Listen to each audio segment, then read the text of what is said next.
Welcome back to the balance sheet. Everyone, thank you for joining us. I am one of your co-hosts, Billy, and this is my co-host, Raj. Hi, everybody. Action-packed show this week. We had a little bit of a lull there, but we had some really, really big matches yesterday. AEW All Out on in the afternoon. My co-host was able to take in that show, so he will be reporting from on the scene and pivoting directly into WWE Wrestlepalooza, the first ever ESPN show. And really, I would say for sure on the WWE card, women were the tent pole, even with some really big men's names. Women kind of carried the show. No one here is shocked.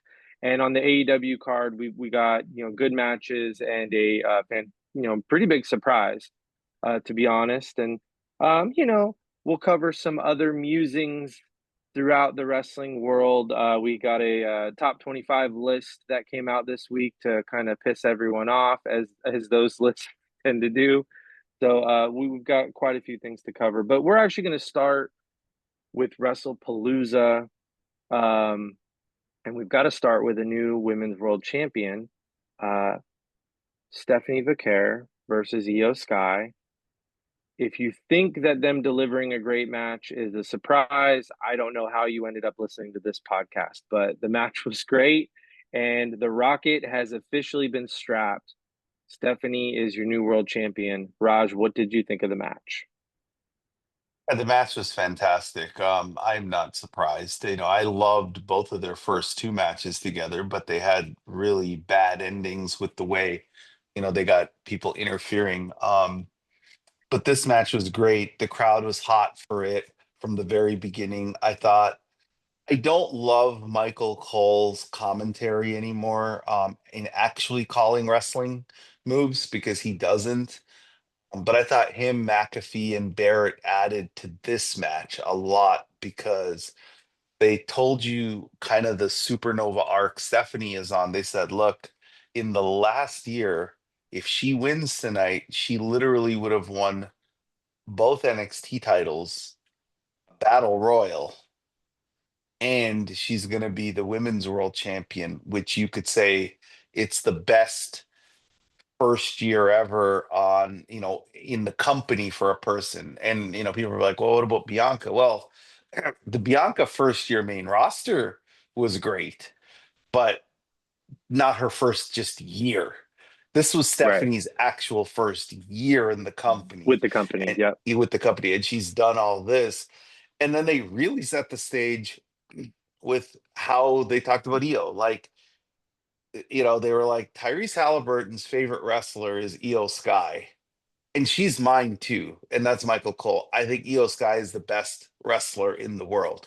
And so they're clearly setting the stage of Io's the best wrestler. And if this person who's on this supernova arc can beat the best wrestler, then she's now the next one.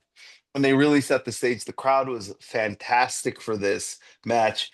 And again, as somebody who sat ringside at the other event, I can tell you this: if the crowd is into a match, it can mask a lot of. Now, this match was great, but I thought, and we'll talk about All Out here. I watched a pretty good wrestling match myself between two, maybe as a duo, not as capable, like in terms of pairing because of the they haven't worked together, etc. But I thought they worked a really good match, but the crowd totally killed the match. This match was the exact opposite. The match was really good, and the crowd elevated it to another level because from the bell ringing, they were into everything. They were into both women. Let's go Io or La Primera, let's go Io. The chants were nonstop. They were into Yep. every move. There was no lull. So from where I sit, I don't know if I agree with I love Stephanie. Everybody knows that. I love Io, but I just thought that they were going to build Stephanie to the crescendo of getting the title. She was off TV for 2 months. Now, Now she's was in pole she? position to be off TV with that belt. if she was off TV, because because if you listen to her interviews, hey, I've been off TV learning English.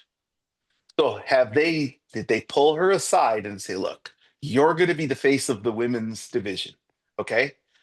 You're going to have to do a lot of media. You're going to have to do a lot of appearances. You're our girl. We're going to push you to the side, let you do your English tutorial, etc. And then when you win the title, then you're going to get the rocket. And Io has multiple storylines. So I think Io can afford to lose here. It's not a big deal to her because as soon as she lost, I saw Asuka tweeted the clown emoji. So there's gonna be something there. But no, like I just again, I don't want to, this is not the forum to compare or whatever. But at this point, Io is Josh Allen to me. Like she's gonna come out there and she's going to pretty much just have the best match, or she's going to have the best game. Yeah. And she's gotten to that point now where it's just like I expect, 1988 Michael Jordan coming out. Like she's just on that level because I cannot remember the last like I think the Rhea match on Monday Night Raw was the last like just bad EO match, like that it didn't work. But she's been on a Yeah. hell of a run since that match, and even before that match, she had the really good match with Rhea before, and Io's amazing. But let's talk about Stephanie Vaquer. I am curious on how they book her because he's he's the one, right? Like, I mean, Yeah. if you look at all the press she's done and all the backstage interviews and how Triple H talked about her, who's her opponent? Like, is she going to be one of these champions that she wins the belt yesterday and she's going to keep it for a year and she's going to have the Tiffany run, but in a positive manner on this If I was side? just gonna, I was just gonna say, if you gave her the list of people that Tiffany wrestled, preferably on PLEs instead of on TVs. Unfortunately, Tiffany's only had the three PLE matches, but if you gave her kind of the list of opponents without the repetition, um, she could make a lot with it. So I would be really excited to see her be a defending champion. What's cool about her being so fresh to the company is you got a lot of women that she's never tussled with that you could do something fresh. Um, and a couple things. I will give kudos to the WWE crowd from a consumer standpoint. They are elevating the brand. We're not going to talk about it, but the opening match yesterday would have killed most crowds, like for the rest of the night. It was a weird match. It was a real weird result. Really, really weird result, right? Um, on Twitter for a second, right? It was just kind of like, what is happening? But the crowd reinvested. Not, I think that didn't really watch the tag match beginning to end, but the clips I saw, the crowd wasn't not there, and then they were there the whole time for Stephanie and Iyo. And the women, I think, continue to carry the brand on WWE. They were um, easily the best match of the night on the WWE card. It's not even really close. And then, we'll talk about the mixed tag, but at least from being over standpoint, the women were very much in that conversation from that match. Um, Iyo certainly getting the ball. It'll be interesting to see. I'd love to see a fully fleshed out beltless feud with her and Asuka that makes PLEs and stuff. That's going to be tough because Tiffany was supposed to be on this PLE, and um, the card was too crowded, is what the insiders were told. But I was a little bit shocked that Stephanie won clean, but the rocket is strapped, and to coin a phrase from the other company, they are going all in on Stephanie Vaquer. I mean, I really think back to some of the podcasts we did when she was killing it in NXT, and some of the inside information that you were able to get, I think we're there. I mean, they're going, this is the female Rey Mysterio, and we've just got to go. And she can elevate the brand with a segment of customers that they can hit on all cylinders. And you pair that with how over Dom is with the Hispanic crowd, what the way he's getting reactions in AAA, Roxanne with that same crowd. I think they're cornering the market on that segment of fans, trying to, at least on the American side. And then AEW's counterpunch is essentially that really, really great relationship with CMLL. So that's kind of a battle under the battle that's occurring between the two companies. But Stephanie is incredible.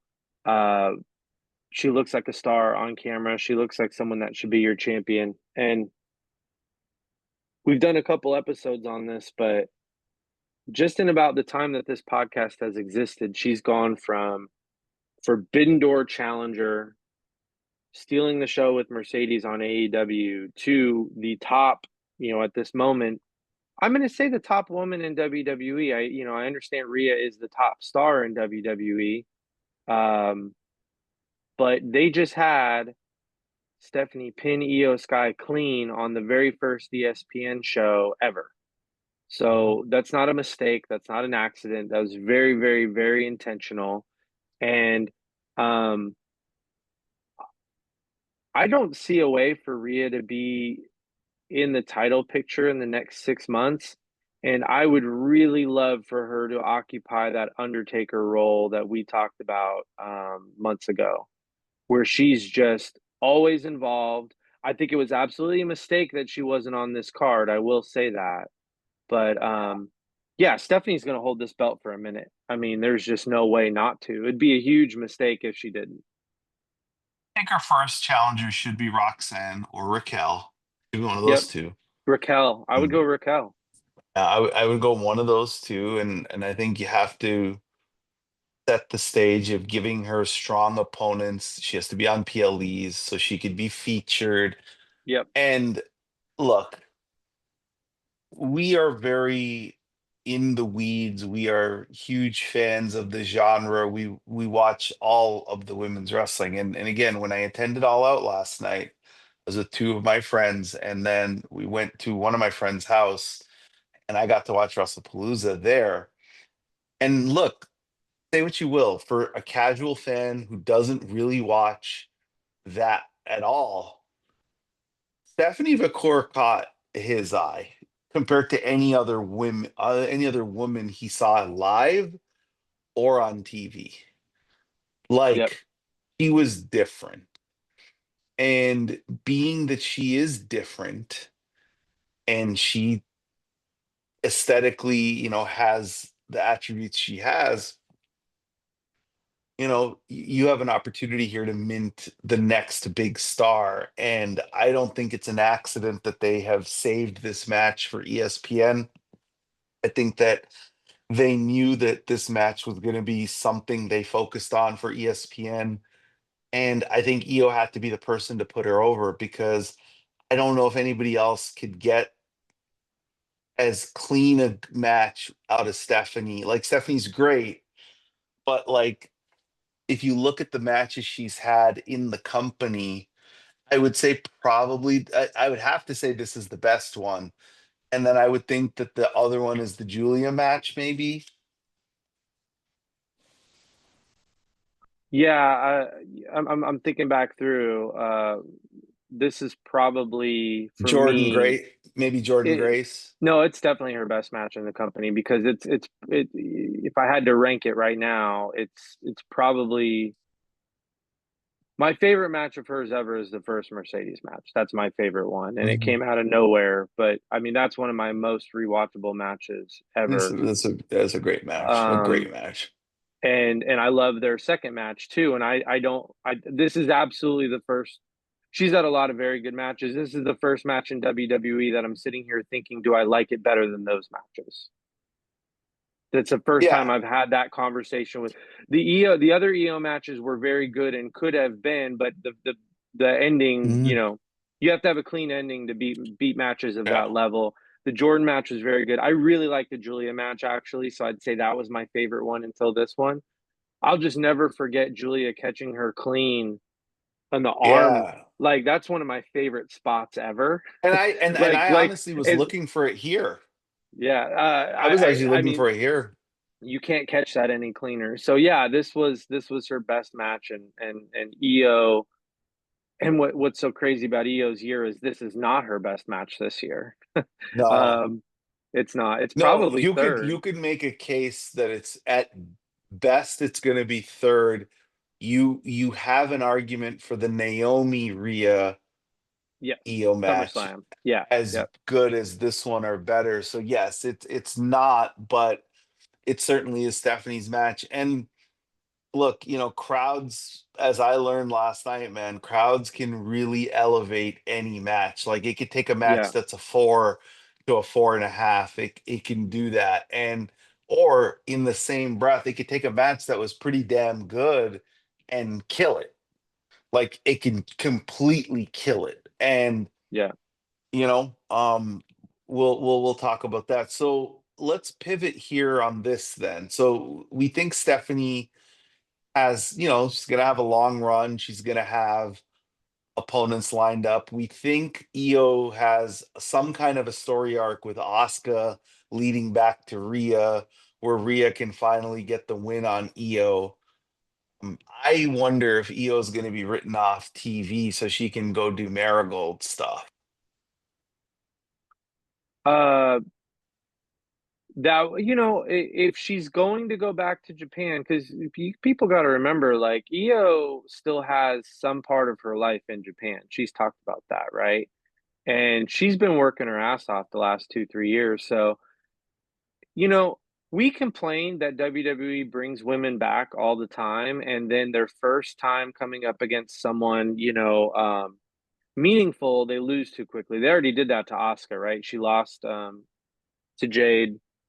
Um, so if they really want to have Asuka and Kyrie or Asuka on her own be seen as a threat, um, she could beat Io in a match, right? That lets the Io get a month or two off to go and wrestle in Marigold and probably, be happy to spend some time back home in Japan.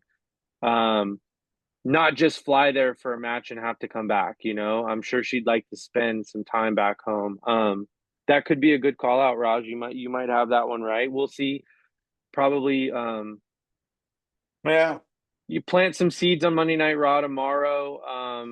How quick that break happens. There is a big Marigold show at the end of October, and the rumor mhm. is that Rossi would like to see Io versus Mayu. Raj's head will explode, and the world will rejoice. So we won't get too excited until that becomes a real thing, but that's the rumor on the street. It would be, and that match is going to be funny because I don't see any.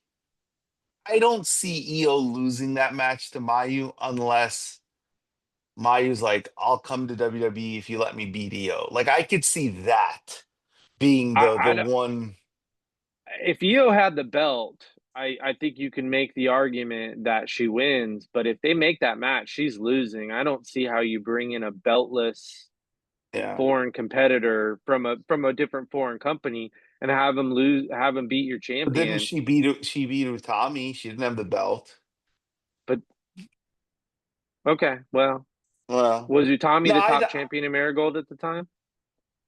I don't know if she. I don't remember if she was. I don't think she was. I think she Yeah, might have been. I got to go back and think about it. I just remember how great that match was. I think having Mayu look, that would for me, and it might not make a dent of a difference in the overall WWE like composition. But if they could get Mayu Iwatani to wrestle a W in WWE, that would be. I don't. At that point, I would not want to hear any more about the comparable depth of the two women's divisions in the North America promotions. I really wouldn't because at that point, it's just ridiculous. Like to have Mayu just randomly on the WWE roster with how loaded they are. But yeah, Mayu, Io, you give. To be fair though, if you're going to count Mayu, then you could account the whole Stardom and CMLL rosters on the AEW side. You can. No, you can. Because But they don't use the Stardom roster. Like what I mean is I'm not talking about Mayu and Marigold having a one-off match. I'm talking about on the WWE.com website, oh, I Mayu got you. Iwatani I is listed as a I don't see wrestler. it. Yeah, I don't see it. Yeah. She'd have to lose more than once a year. She's not comfortable with Yeah, that. I just I can again, she has openly said she has no problem losing or jobbing as long as the money is there. And she's seen how much money Io makes and claims that's okay with her. But I I don't think, she could say whatever she wants, but we all know that a trilogy with Mercedes could have main evented over most of the men's stuff in Japan and paid a lot of money, and she killed it at the beginning. It's before yeah, Mercedes got yeah. hurt. And we know she killed it because they had to create another belt to do the business that they still had available Oh with no, Mercedes. she killed it. I mean, there's no way around it. Like she did not want And to she would come have to come out on America. top. She would have She come would out have, on and top. yeah, All she needed to do was lose match one, and she would have won match two and match three. yeah, and she was willing not to come to America, so she lost to Kyrie. Kyrie lost to Mercedes. Mercedes ended up losing to her. It's one of the only opponents I've ever seen on any of those Mercedes chat or lives that she said she does not want to fight her again. Yep. Like I've seen Mercedes say, "Yeah, I would love to have another match with Io." I've never seen Mercedes say, "Oh, I want to have another match with Mayu." Because Mercedes, compared to what everyone thinks, all she cares about is a great end result. And if you're not willing to make try to make the best result out of what they have, um, probably not into that, right? And Yeah, like you always say, she did all the heavy lifting on the marketing side of that no, match. I honestly like thinking back on it. That might be my favorite iteration of the Mercedes Monet character. Yeah. Is the New Um, Japan building up to the Mayu match with the Mayu sucks, the ukulele, the way she, a purse would guitar. It's ridiculous. she was phenomenal. Like she was, Yeah. and again, I was so happy that a lot of the Joshi fandom podcasts, YouTubers, they called Mayu out on it. They're like, hey Mayu, you gotta at least bring your A game. Like you're gonna end up winning the match, but like at least show like you're interested in this feud too. Like Mayu was like literally sleepwalking through that feud just to end Yeah. up winning in 12 minutes, which is like crazy in itself. So, but speaking of crazy, which is her superpower, we also had a mixed tag match on WrestlePalooza right after actually the women's title match for, in my opinion, the match that should have main evented this card. In I haven't my seen a opinion, single clip of Cody Drew, by the way. None of them made the okay, timeline. So yeah, okay. you're right. I'm gonna sound really bad here as somebody who hosts a wrestling podcast. Who won that match? Cody. So the whole thing about Cody Drew main eventing was Drew's gonna win the title, Rock is gonna come back. None of that happened. It was just so Cody could win the match. Cody won the match. Okay, I will I will keep my comments to myself because then now there's no justification why the match we're about to talk about shouldn't have been the main event. I thought this match sold this card Yep, it because did. as much as I love, and I don't think Stephanie and Io blew this match out of the water, but I mean, I don't think they built Stephanie and Io well at all. I thought it was an Right. awful build. This match was built great. This match told a great story from Seth retaining the title with Becky, helping him, to Becky abusing him, to abusing Punk, AJ coming back, AJ getting laid out, AJ winning the match, which is what happened. Spoiler alert here. AJ one with the Black Widow, which everybody, I mean, this one everybody saw coming, and it was the right finish, by the way. It's the correct Yep. finish.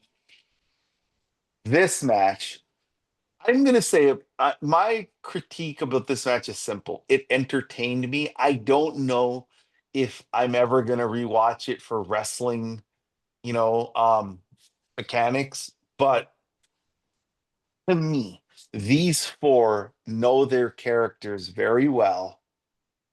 They know how to play into their characters very well. And I gotta say this, I'm a huge Seth fan, much bigger than you are for sure. And I'm a huge Punk fan, but the women carried this too. Like leading up to this, if Becky and AJ did not get involved, I did not want to see these two again. I was tired of these two. I just was Yeah. like, I'm done with these two. Becky infused such light that allowed AJ to come back. They were the stars of this match to me. They were the stars of this feud. They were the stars of the mic work. They were definitely building to something for them. And this was a fun match. I think it went too long, personally. Like, I don't know if I would have gone out there and said, yeah, AJ, your first match back, 30 minutes. Right. But I loved the theatrics of this match. Yeah, they did a good job and probably shocked some people. They interspersed the wrestling and Becky and CM Punk and AJ, and they had physical kind of contact between all four competitors, which doesn't always happen in a mixed match. And people didn't think that it was going to happen on ESPN for sure. But I obviously enjoyed the AJ Lee Becky Lynch part of the match. I will say, because people may think I'm unfair about Seth Rollins, but I actually have an exact spot that bothers me about the way, and we could blame CM Punk too for the way Seth's matches are constructed. I'll give an exact critique because I've been accused of being unfair. CM Punk, middle of the ring, has Becky in like a sharpshooter, right? Mhm. And, you know, this is devastating. She's in a devastating hold with a person much bigger and stronger than her, right? So you would want to get her out of the hold as quickly as possible. Seth comes into the ring in the purview of CM Punk. He can see him coming, walks directly up to him, doesn't kick him, doesn't punch him, doesn't break the hold, grabs him, pulls him into a pedigree. And it's like the way wrestling has been constructed for, 100 years is you're not going to get someone into a pedigree move just by ducking their head down and hitting a pedigree. You have to stun them first. A punch, a slam, pick them up off the ground. CM Punk has his full wits about him. He's looking at Seth Rollins and just gets put into and executed a pedigree. It's stupid.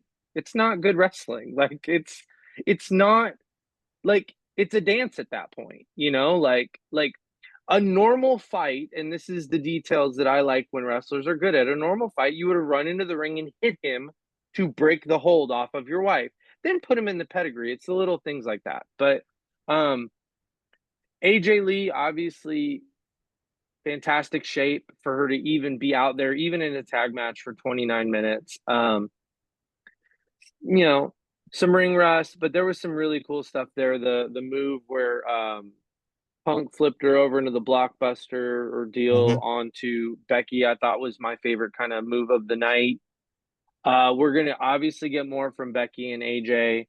What I will say about Becky, and I mean this with the utmost respect in the world, gotta let AJ throw that Black Widow on you a couple more times in practice and make sure that you could make it look like your body's being stretched, because the way it looked last night, there wasn't a pressure point occurring that should have caused her to tap. And that was, she's got to sell that move better. I'm just going to leave it there. Oh, It looked like AJ was just kind of on top of her in this awkward way, and she starts tapping. Seth sold it like Nikki Bella. That's a compliment, by the way. Um, you know, she's got to stretch, she's got to bend and stretch her body out a little bit more, or else it just doesn't look like a finishing move. couldn't agree more. And obviously, again, we do not discuss the men part of wrestling. I've noticed something with Seth Rollins. And I know you're not gonna want to hear this comparison, but walk with me here. In a different way though. Seth Rollins might be the most polarizing men's wrestler, the way to a lot of people Mercedes Moné is polarizing for the women. Hmm. Like there's no in between with Seth Rollins. Either you think Seth Rollins is like the best ever, or you just don't watch him. Right. A lot of people think Mercedes is like the best ever, or they think she's overrated, right? There's no like in between, like, oh, she's just a good wrestler. Right. I've never heard somebody in my life say, yeah, Seth is okay.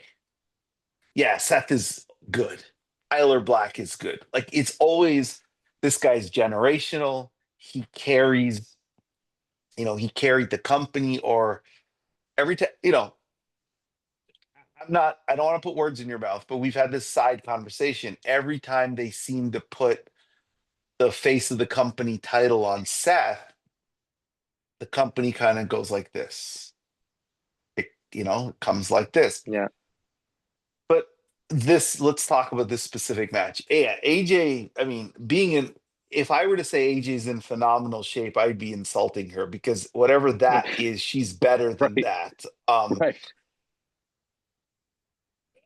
I don't know if I'm on an island with what I'm about to say. I think Becky's the most entertaining woman in the world. I'm not saying she's the best wrestler. In fact, I would say she wasn't even on this night of the four women that wrestled on a WWE show. I thought she was maybe the worst of the four in terms of in the ring. But nobody entertains me more week to week than Becky Lynch. Now, you know who's coming close? Asuka. Asuka might have it by next week. Like we might record this for next week. And I'm like, you know what? It's Asuka. Because everything Asuka does right now on TV, I'm glued to. Like the way she bullies Kyrie, the way she yells at people, she's great.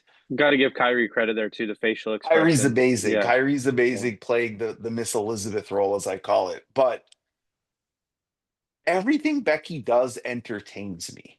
Like she did the interview with Elle Duncan on Sports Center. And the way she said, ew, he's a greaseball. I would never kiss him. Like everything Becky does entertains me. What's interesting about that is I think the one place Becky least entertains me is actually in the ring recently. Because after the Lyra matches, like I thought SummerSlam was wonky because of the stipulation, but I didn't think she gave a good effort for Nikki Bella. And in some cases last night, I didn't think she was like spectacular here either. Um, She gave the she did the Shawn Michaels oversell thing, and it was a purposeful decision. And I don't think she did it for the same reason as Shawn Michaels did it, but no, no, no. it But was comedy more than it was wrestling. That's the angle she took. and so then that's okay. Entertaining a lot of times could be comedy. Becky's entertaining to me, man. Like I cannot get enough of this woman when she picks up a microphone or when she does an interview on ESPN or Bleacher Report and like I love, and we're gonna talk about that list, but I love how it's like a gimmick now. Sports Illustrated does the list about her being the best. He uses it to get heat. And then she goes to a town, and that town makes up their own list that puts her on top, and then she uses it more to like get on your nerves. Because that's what I love about that whole thing. It's like, I'm not the only one saying it. Chicago Tribune, like Chicago, I was like, is that even still a paper? Like, I literally, when she said it, I had to look it up. Like, is this real? She had a And funny one for Milwaukee that yeah, sounded like some regional paper. Yeah. yeah, I love that her character. Her and AJ now to me is the feud. AJ has to win the title. It's obvious to me. This is what has to happen. AJ should win the title, and Becky should go after Stephanie, because I think if you want to cement Stephanie Vaquer, she beats Becky clean to the races we go. So yes, and so Becky. Becky has been the worker title on Raw, and the Raw champion, I know it's a women's champion, the champion on Raw has been nowhere to be found a lot of the year, even when Iyo had the belt. Mhm. That role needs to reverse now. AJ needs to win the belt. You can have AJ be the IC champion and wrestle once a month, right? Like Yeah. we don't need to overwork her bump card. That's not what anyone expects of her. Her being around, doing promos, carrying the belt, totally good. Backstage segments, in ring, all of it. And so now the worker title is the other title now, the top title, and Yeah. the IC title can be a little bit more the Flash title. I think they need to make that transition. I also think they got to do something over on the SmackDown side. Something. You've got Julia feeling like she's in a belt purgatory where she's not getting matches. Tiffany's run is just weird at this point. Um, it's just going on for the sake of going on, and I say that because she's only feuding with women that she's beat one, two, three, four times. I don't know what's happening. It's hard to defend Tiffany's reign at this point, and I've God knows I've tried. I have really tried on this show to defend her reign, and her reign it looks great on paper. It Yep, is it is a great all-time run on paper, but that's where it ends, right? Like yep. if you drop somebody in Triple the H has a mid, lot of those, right? On paper, you're like, holy crap. But we yeah. all hated it. You know what? That's a good comp. It is. That's a really I good just comp. The just thought of the that. the Triple H being that long, Reign of drawn terror. out champion, reign of terror. The thing that bothered me about the Tiffany part is with Tiffany, they had an easy formula to make her reign be great by just flipping her into a heel. Yeah, Think of her run if she was a heel the whole time. yeah, Heel Tiffany beats Bailey. Heel Tiffany beats Roxanne. Heel Tiffany beats Jade. Heel Tiffany beats Charlotte. Heel Tiffany beats uh who else did she beat? Trish. You know, if she was a heel, she could have had the makings of an all-time run. But yeah, to be fair, and we do not, we know all the women work super hard and they try their best. And I think Tiffany is a more than capable worker. The Trish match was eye-opening for me of all the Tiffany matches. And I know we're talking about Becky and AJ, but like when Trish Stratus at 50 years old as a part-timer is having to really carry the work rate in a match, that's not good. That is not a good look. And the Charlotte match was just a mess. And I think, and look, here's the funniest thing. If somebody had told you, and I know it's not how you envisioned we got here with Charlotte, but I gotta tell you something. Charlotte's a very well baby face, a very over baby face at this point, right? But if I had told yeah, you, hey, Tiffany and Charlotte are going to have this match at WrestleMania, it's going to be a complete disaster. Charlotte's going to lose clean. And immediately Charlotte will be the hotter, over, more over baby face than Tiffany. You'd have been like, no way. And that's exactly where we are yeah. because of Alexa Bliss. But that's not the point of this Yeah, I conversation. don't think they did it on purpose. I No. think the bad promo with Tiffany with the personal stuff and then the bad match at WrestleMania, they went drawing board. I think it does prove my theory that if they would have brought her back as a surprise and let us just be happy to see her instead of those Yes. vignettes, So there was a place in people's heart to cheer for Charlotte Flair. you have been proven right that Charlotte at this stage of her career can be a viable top babyface who is like the top babyface of a show. Like it's a viable, it makes money, people care, people are invested, it will draw. Because her and Alexa Bliss, and again, they should not even think about breaking these two up for a while because these two are way too hot and way too over, and people love these two. And you know what? For a company that, in my opinion, especially on a show, let's talk about the company. The show needs Charlotte and Alexa Bliss as a package because honestly, if it weren't for them, the women's part of SmackDown would be a non-watch show for me at this point, if it weren't for those two. Because the Tiffany stuff is really tiresome at this point. Yeah. So what did you think of the mixed tag? Like, okay, the result obviously did not shock you, but is there anything else you thought about that match? No, I think it was, the length of the match shocked me. I you know, if they can perform some sort of surgery to get Seth and CM Punk away from each other, um, that would be fantastic. Uh, we'll probably get a couple more weeks where they're a little bit intertwined, and it needs to pivot to AJ Lee and Becky and become a women's only feud. And for the sake of Punk and Seth, they need to figure out a way to detach those two. I don't think they will, because now CM Punk's going to be able to get, hey, we beat you guys. I want my title match. But God, we're going Well, on 2 years there. but the next match has already been set for Seth Cody. Yeah. So does that mean I we're going think to we're have at getting. least 3 more months of CM Punk and Seth? Because CM Punk, his character wants that belt, so he's gonna be still saying, hey, when your dance card's free, you owe me a shot, type of thing. I don't Is know, it gonna? we don't need. Yeah, I think simply put, when I just try to book this thing forward, I think it's gonna be the OG bloodline. It's gonna be Reigns, Cena, Punk, Orton, and I'm gonna make a prediction here. The returning Gunther against Braun, Reed, Seth, Lesnar, and somebody else. Yeah. Drew. Because to Yeah. me, like they're setting the stage. So um I thought WrestlePalooza, for what they were trying to do. This is what I will say before we get to AEW.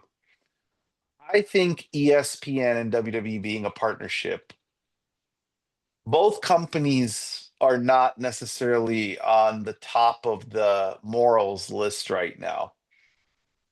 But the way ESPN produces stuff and how they promote stuff is second to none.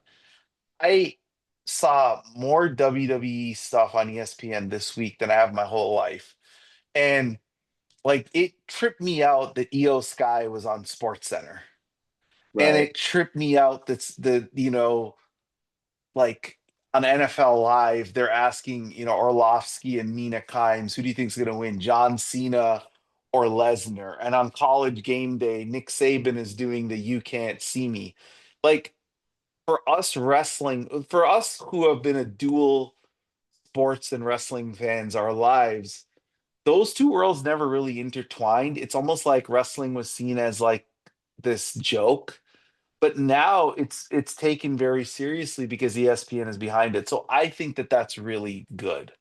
It is good for us as fans. It's definitely good. I agree, and you, especially if they're gonna give equal share to propping up the women. All right, so moving on to AEW again. Two matches on the main card. One, the brawl on the kickoff.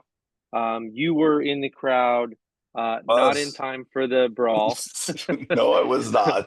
but you did Uh, see the two main matches. We had TBS title defense that got a pretty significant amount of time, which is, whatever you want to say about Mercedes, the biggest impact that she has made is carving out time for long wrestling matches for women on the AEW pay-per-views.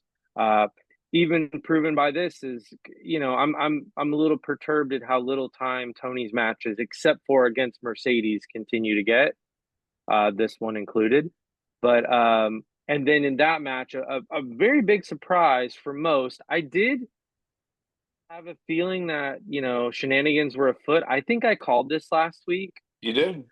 It didn't happen the way I called it, but I did call it.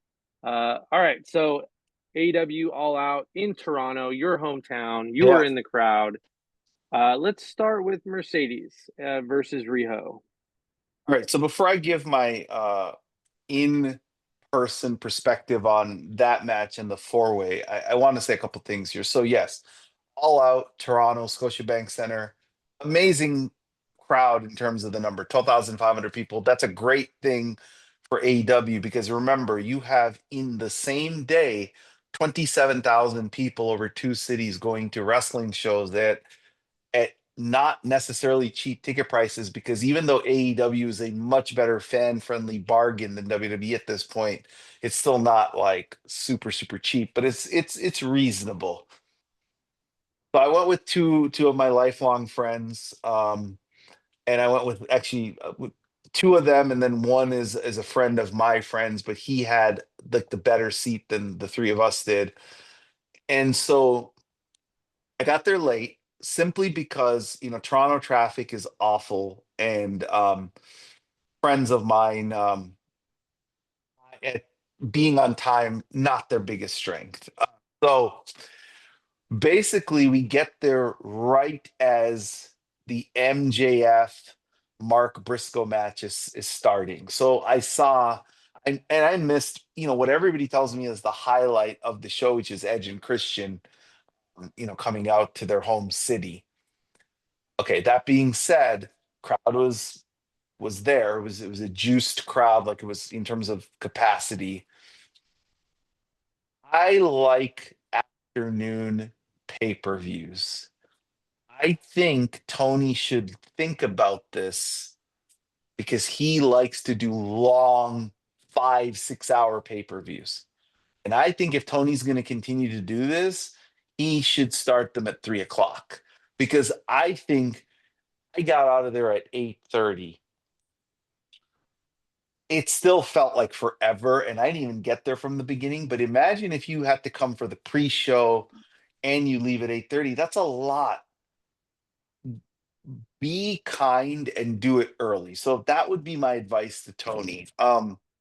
Number two, He said on the scrum that he loves the European buys he gets from starting early too. yes. So, yep, go ahead. And so in Now If I'm Tony, the other thing I gotta say is, so I attended this event with two individuals who I used to watch wrestling with a lot. They do not watch it anymore. They don't hardly even keep up. But because of what we do, they have watched some women's matches. Very famously, I said on this podcast, I sent Sasha Bianca to one of my friends. He was very impressed with that match. That match was fantastic, better than expectations. Loved both women, and was excited to see one half of that match in person yesterday. What he walked away with, and so did both of my friends, is that the style of wrestling that AEW produces, besides the two women's matches, is a little bit uncomfortable for them to watch. It's a little too much. Like, every time he's like, how many times has he fallen on his neck? Or how many table bumps is there? There's 10 table bumps in every match. There's 7 ladders. It got to the point where his mind was just like, okay, so like this is a stunt show. Like the wrestling I grew up on is gone, and this is totally different. Like this is like it's like just a stunt show. And he wasn't a big fan of any of it. Like he was like, when you sent me and this is where I want to praise, Sasha and Bianca for that match. He was like, it was just a good wrestling match. Like they did some cool stuff. They were beating each other up, but I never was cringing watching anything in that match. If and I hope I am conveying this to our audience.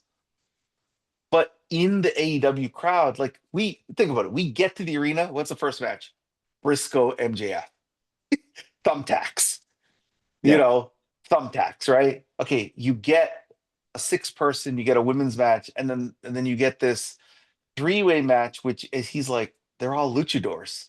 Like everything is a flip and a stunt. And then we go from that match to a coffin match, which was insane with some of the stuff they were like. He even said, he goes, dude, did he just set him on fire? Like, what am I watching here? Like I'm basically watching somebody commit murder, and it's like it's just it takes wrestling a little too far. So now let me set the stage. Okay, so you have Mercedes Moné, Riho. I thought they were put in the only spot that they could have been put in that would have completely at least assisted if the crowd cooperated. Like I thought coming after the MVP Hurt Business match was perfect because Yeah. you don't want to put them right after Edge Christian Briscoe match. So I thought the placement was good. Look, this pains me to say this. I watched four women's matches yesterday, two in person, two on my TV. Of the two, four, 8, 10 women that came out yesterday, Mercedes was the least over. In like from what I heard with my ears and what I watched with my eyes, she was the least over. Not saying she's the least wrestler. She's probably the other way. But the crowd just didn't really care. Like they just didn't care. And I'm in this crowd and I cared. And I was chanting CEO. I was the only person in my section chanting CEO. The only person. Nobody was chanting CEO. Like, let's go Rio. And then it's Raja, CEO. Nobody cared. This match was a very good professional wrestling match.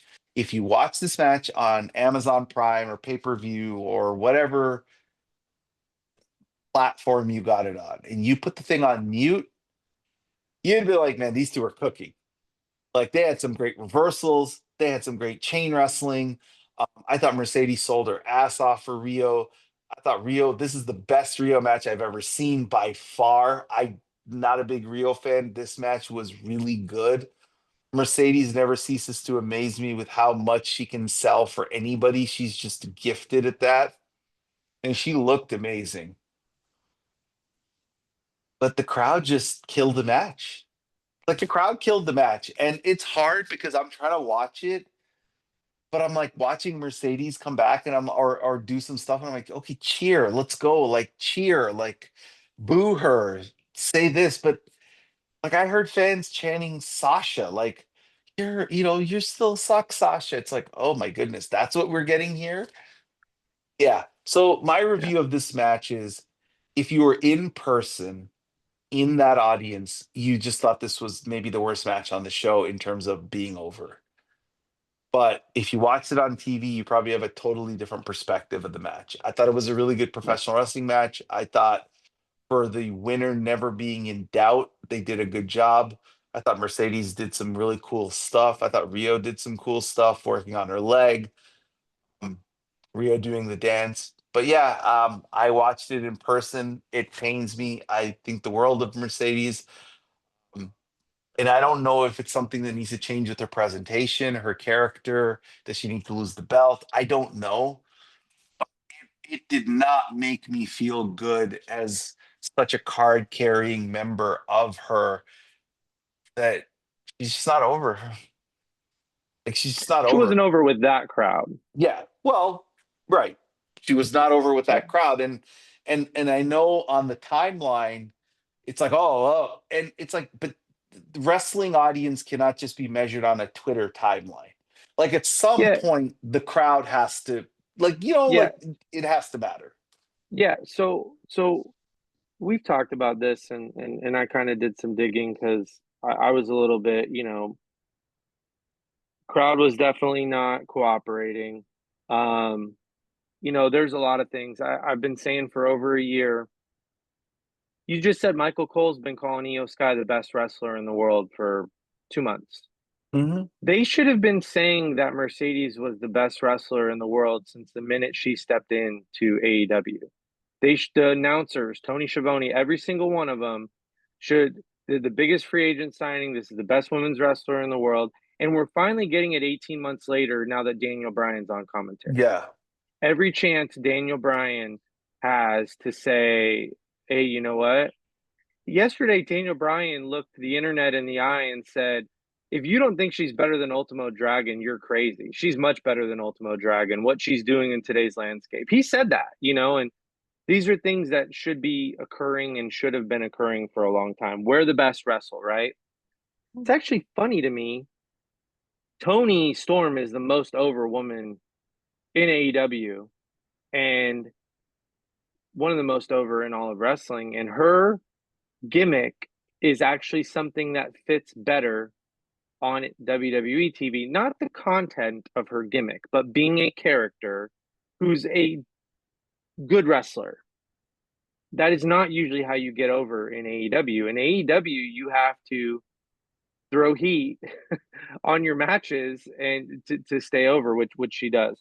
I don't know where to go. I think when we get past this record number where she could lose the title with some compelling opponents, I think ultimately when I say she wasn't over with this crowd, I think the biggest issue is of any of her opponents she's faced the last 8 months, I think less people believed Riho would beat her. If you look back at every other pay-per-view she's had, the opponent at least was, oh, I could see them wanting to, if they're not going for the record, that person could beat her. Oh, it's a four-way match. Maybe Alex will win the belt here. Riho, no one was buying that. No, There's just this no. dichotomy of her getting the full buy-in from the crowd. And let me read some stats for you. AEW account, not Mercedes account, AEW account.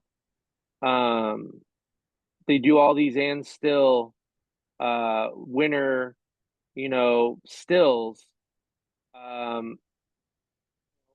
Mercedes got 50% more likes on her still photo of and still or new winner than their top champion. She's got 3 times as many likes as Okada, and I know likes aren't everything. I'm just saying you have people like you buying tickets, people like me buying tickets, whether it's 10% of the crowd, 14% of the crowd.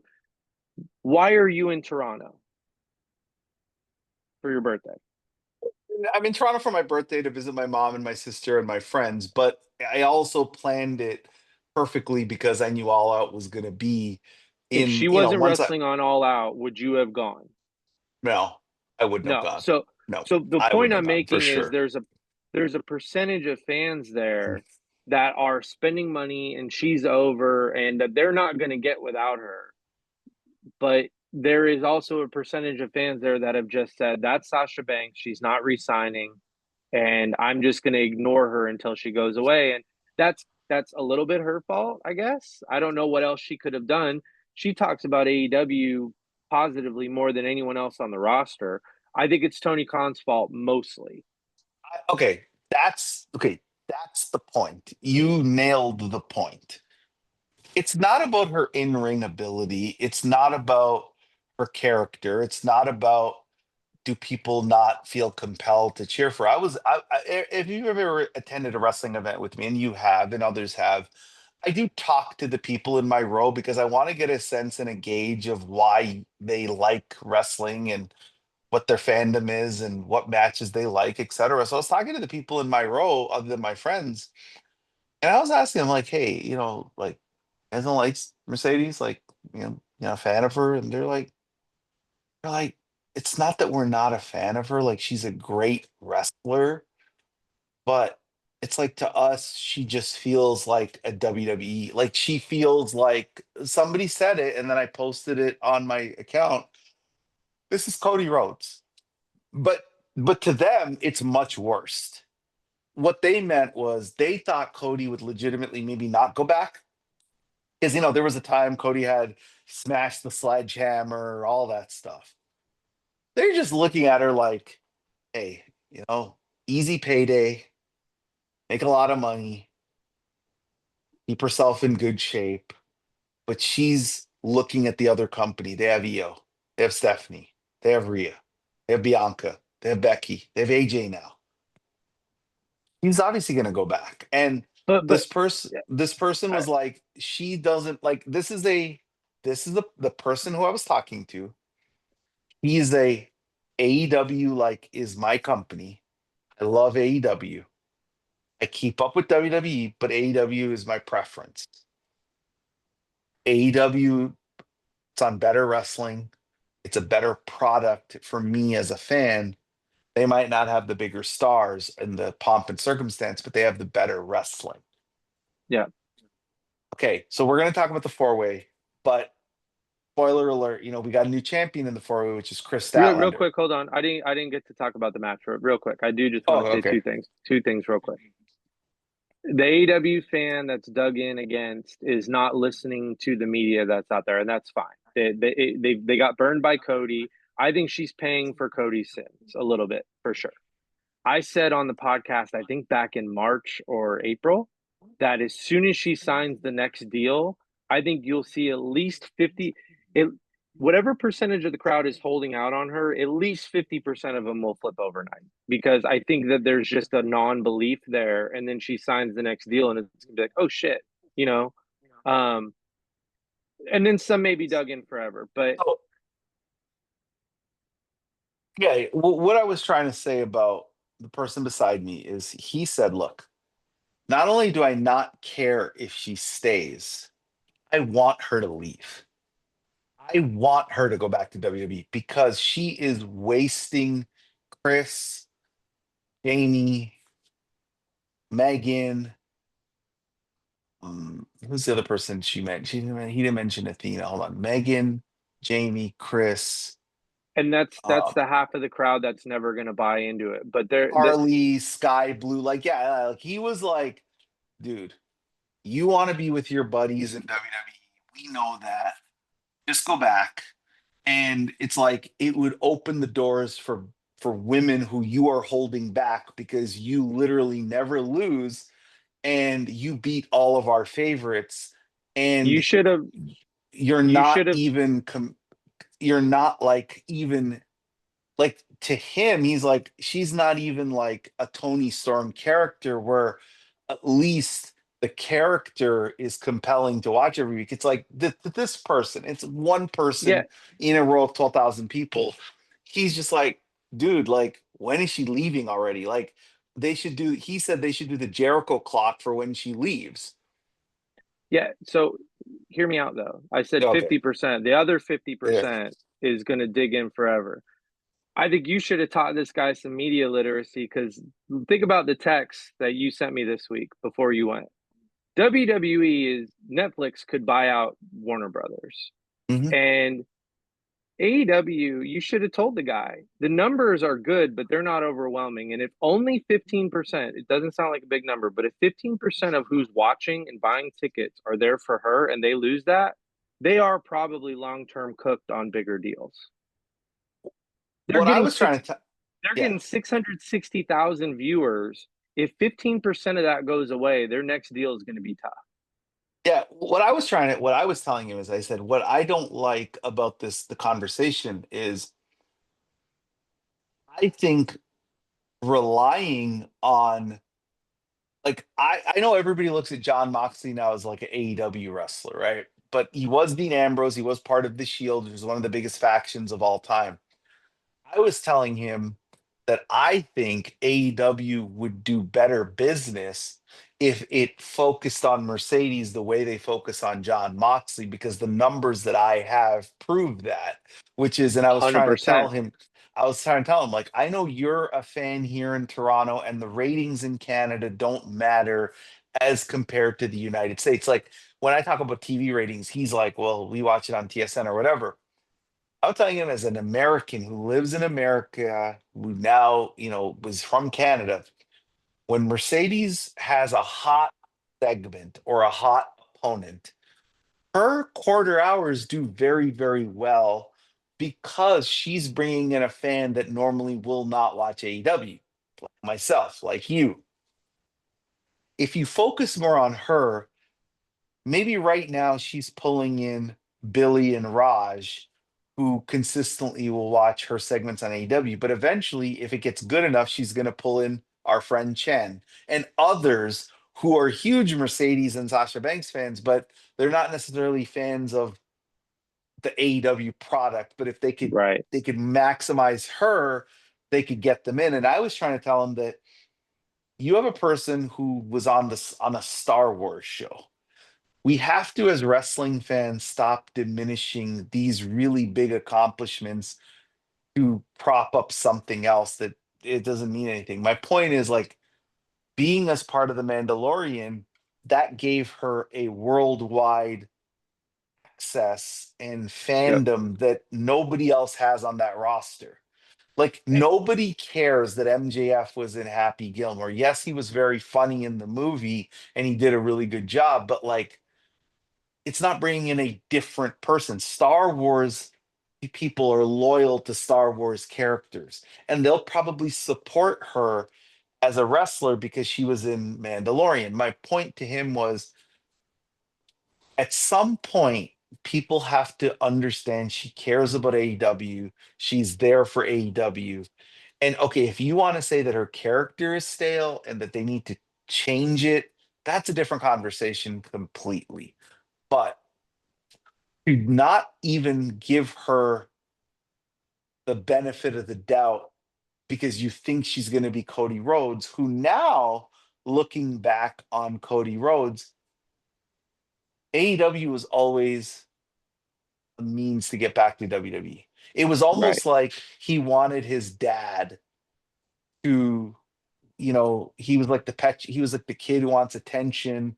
He wasn't getting it compared to the others, so he had to go be a rebel to get his dad to bring him back. That's what Cody is. I don't see that with Mercedes, but in Yeah, I terms of the mean, yeah, yeah, yeah, she it's not the same. We know that because she could have went back into a pretty cushioned spot immediately, which Cody did not have available to him and had to build himself up to get back to a spot. But she could have went back no matter what you believe was out there at the time. She would have went back. She would have went back maybe a dollar below Becky Lynch because of a favored nations contract or something like yeah, that. But essentially, as the top paid, yeah. or maybe because Becky was about to be a free agent, they could have made her the top paid. But I loved the match a lot. I watched it with the crowd. I watched it on mute. Um, it was the least I felt like she could lose in about a year, and so that part of it, I think, on a pay per view, that part of it, I think, definitely hurt it. I think they got as good of a match out of it as they could have, and I was happy with it because it met my best expectations. Like I felt like it was like based on the tag match from a week ago, I felt like it could have been one of her weaker defenses, but Riho brought her A game. They did some really good stuff. And I thought it was an enjoyable match. If I rewatch it with sound on, I'll get more frustrated than anything. So it is definitely a rewatch when I need a quiet background. But And yes, and the look, four wins. my hometown. Yeah, before we get to the four, my hometown on Twitter was getting cooked for its lack of crowd participation for this match. It was just getting shredded. I'm reading it right after the match ended. In between matches, I'm looking through my timeline. And it's like this crowd doesn't deserve her. This crowd sucks. But I was telling people, look, I'm in the crowd. The crowd. This is a very smart wrestling town. This is a very smart wrestling town. And this is a wrestling town that loves its wrestling. I mean, selling 12,500 tickets is not easy. And, this is also the place that had The Rock. Cena turned heel in this town, right? So this is a town that has a history with professional wrestling. And I get why people are mad at the crowd. All I'm saying is, and I'm just trying to be devil's advocate here, is I think the albatross of the title defense number or whatever the record days is hurting her. And I think when she loses the belt, and this is just my opinion, I could be totally wrong about this, and people probably don't like it. I think she needs a fresh character change. I think she needs to get away from the Sasha Banks, Mercedes Monet, CEO, boss. I'm like, she needs something fresh.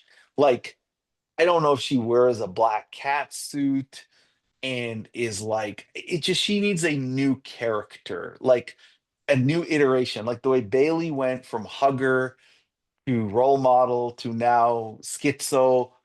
She needs to evolve her character in some capacity. And I don't know how they do that because I have yet to see, like they did it with Toni Storm, right? Like, so it can be done in AEW because they took rocker chick Toni Storm and turned her into timeless Toni Storm. That would be my advice. I could be totally wrong about this, and maybe people won't like it because, like you said, the 10 to 15% of the people who tune in just for that character might be turned off by it and leave. That's fair. I But that's I just think my opinion. and you could be right. There's a bigger thing at play, and I think it even occurs in Toronto. Someone else said this. This is not my quote. The difference between AEW TV and WWE TV a lot of the time is WWE fans are going there and they're going to buy into Riho possibly winning regardless. LA Knight never wins important matches, but they're certainly bought in that it could happen. AEW fans are the I'm not going to do anything until you impress me fans. From the 2017, 18, 19 WWE years. And as that relates to Mercedes, you see her show up in Rev Pro, NJPW, all the other stuff. Maybe people are just excited that she's there and it's whatever, but there's got to be a healthy medium. WWE fans are probably, you know, a little too crazy happy, but Oh, AEW fans need to get off their high horse and when, take Mercedes out of it. Riho is their first champion and they disrespected Riho last night. yeah, Wrong? yeah. I Right or mean, wrong? yeah, to me, that match was too good to have Their it first look world sound like a champion, and they gave her nothing. it to me, that match was too good for people to have it sound like a library. And Right. again, I was there and I was shocked at how quiet the crowd was. Like I was Yep. shocked. You know how I know it was quiet? Because I could hear the person chanting Sasha Banks, the person I could hear myself chant. But you said it. You said, "Hey, I'm not going to do anything until you show us." Well, guess what? Later that night, in a four-way, the women's world title, AEW women's world title. You have Toni Storm defending her title, 217 days as champ. Never been pinned this year in a title match or a singles match. Defending against Hekla, who I want to give Tony Khan credit for this. He's done a hell of a job getting the Tekla character over on TV. She was over. Yep. She was over in that crowd. Um, and then obviously the two pillars of the AEW women's roster and Kris Statlander and Jamie Hayter. All four of these women got good to very good reactions from the crowd. But again, I don't think the crowd was super hot for this match either. Like, I don't think the crowd was very, very hot. I was in that audience. I still was like, ugh, like what's going on here? Like, do they not like women's wrestling? Maybe that's the part that's at play here. But man, when Chris rolled up Tony Storm and it was one, it was two, it was three, people lost their mind because they were legitimately shocked. They were shocked that Chris Statlander won the title. They were shocked that she pinned Tony Storm. Yep. Right, like those two things. Because when we saw her, I was watching it, and I'm like, "Oh, okay, Tony's gonna kick out one, two, three," and I froze because I'm like, "Wait a minute, oh my God, Chris is the champ." And I couldn't pull my phone out to get that moment because I was shocked. So what I got was Chris already having the belt because I was still stunned that she won the belt, even though And it was quick. Yeah. you correctly predicted it. So kudos to you. You got it. You nailed it. You said Chris is gonna win, but you didn't think Chris would pick Tony. I didn't. So I, yeah, yeah, I stop for a second and say congratulations to Kris Statlander. She is the first woman to hold the TBS title and the Women's World Championship in AEW. No one else had ever won both. And she did it kind of that old school way. If Toni Storm ends up doing it one day or, it would be kind of the reverse way. But yeah. Kris did it the old school way where you get the kind of the defending championship, the TBS, the Intercontinental title, and then you work your way to ascend up. I think most fans would say it took a little too long. She did have some injury setbacks, but she has been one of their top women's performers since 2019. Um, so really, really excited for her. She's been doing some great work over the last year. She said in an interview that her and Mercedes went into their first match, I think, at Full Gear, and both of them kind of talked about, hey, like we both want to lock in and show the world what's up, um, which they did. And I think Kris has been on a really, really good run. Little bit stop and start, which again is Tony Khan's fault. But whenever she's gotten an opportunity to be out there, um, she's been very good. And the crowd, I think, was very excited. Certainly, Twitter was very excited. Oh, To see her win. no, live Um, audience was very excited. They chanted, "You deserve it." They were very happy for her. People were legitimately that to me, that was great to see because like I said, up to that pinfall, I was like, this crowd, does they even like women's wrestling in this crowd? Like, I was questioning it because yeah, they did not react to either match the way I wanted them to. But when I Chris think won that and people started to clap, I was like, oh, okay. I think that informs that the issue with both matches, at least during the match, was no one thought the champion was going to lose. And then Mercedes did Yeah. win, and then Toni did lose, and so they reacted. But probably most everyone thought Toni Storm was going to win. This will be interesting. You can't, Tony Khan would be crazy to book a back and forth with Toni Storm and Kris Statlander because that would make, Tony's already a four-time champion. So You would kill both. you'd kill both of them. Yeah. So Mhm. Kris is the champion, and she's presumably gonna, spend the fall and winter as champion, um, which is an interesting development. It's a fresh development. I think overnight, I was excited to film this podcast because we've got two new, completely fresh champions on Mhm. both sides of the ledger. Um, so it'll be really, really cool to see where they go with Kris. Based on her scrum, she's not turning to the dark side of the Death Riders, but that could be, planted there on purpose. She didn't win with any interference. She actually did win with the seatbelt. What's that called? The seatbelt pin. You talking about the backslide? The backside with the seatbelt, Yeah. the leg trap, which is a Wheeler Yuta thing. But funny enough, that's actually how Mercedes beat her one of the times too, is with that type of pinfall, which is interesting. I think this is a simple story. I think she is going to turn to the dark side at some point in this run, and she's going to lose to Willow, and that's how Willow gets the title. Because I think you have to revisit her versus Willow.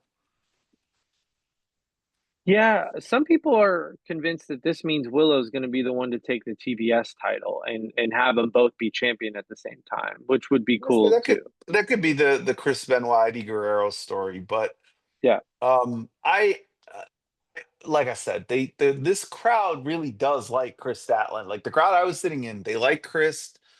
These four women were over. Like they got really good reactions when they came out, Jamie looked and really good during the match, I want to throw out. so She had some cool so stuff. I don't like go down this path either, but I'm going to.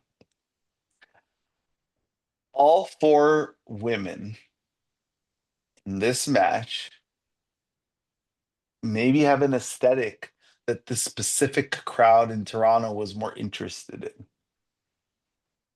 And it could be because like I was shocked at how over Tekla was, but I don't know if Tekla was over for anything she did wrestling wise. Like I know a lot of guys in my road just like the way she looked. Yeah, And she's you're always gonna get that in any type of setting. But she I she's was she's gaining fandom on Twitter, in the wrestling community on Twitter. I think because Tony's actually done a good job with her, right? Like he has. he's Mhm. made her matter pretty quickly. Yeah, so I think I'm more interested in the weeklies than I have been in quite some time. I'm very interested. Does Stephanie have a fighting champion direction? Um, what's Kris's direction? Do we run it back with Toni and she kind of cements? She's got to put Toni down one more time, right? I would think, but Yes.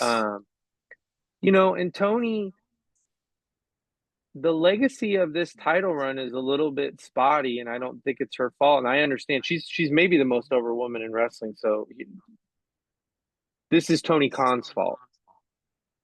Every one of her title defenses and when she lost it was 13 minutes or less, except for the Mercedes match. Um, that's abnormal in AEW, right? AEW, the Fletcher Hangman match was 38 minutes last night. It went on forever. Too long. It But went on um forever. I'm pissed Toni Storm didn't get a main event out of this title run. She deserved it. And I'm pissed that they didn't book her matches. There's no reason that the Athena Toni match should have been short. This four-way match should have gotten 3 to 5. Literally take 5 minutes from Fletcher Hangman and give it to Toni. Because to your point, if the match had ended 17 minutes in, you might have had your phone out to catch the finish because it would have actually built up to a finish. This was just a finish. They just fast forwarded to the finish. It was too Yeah, quick. I um I think it's going to be very interesting what they do with Toni Storm, with timeless Yeah. Toni Storm, because a lot of her character in this run has been the belt, having the belt. And obviously you have the Mariah story, which I don't know if they can ever recapture with any singular person. Right. I just wonder, like, what do they do with timeless Tony Storm? Because this character has always, what they accuse Charlotte of, always being around the belt. That's her. Yeah. That's her with this character. She's always been So around the belt.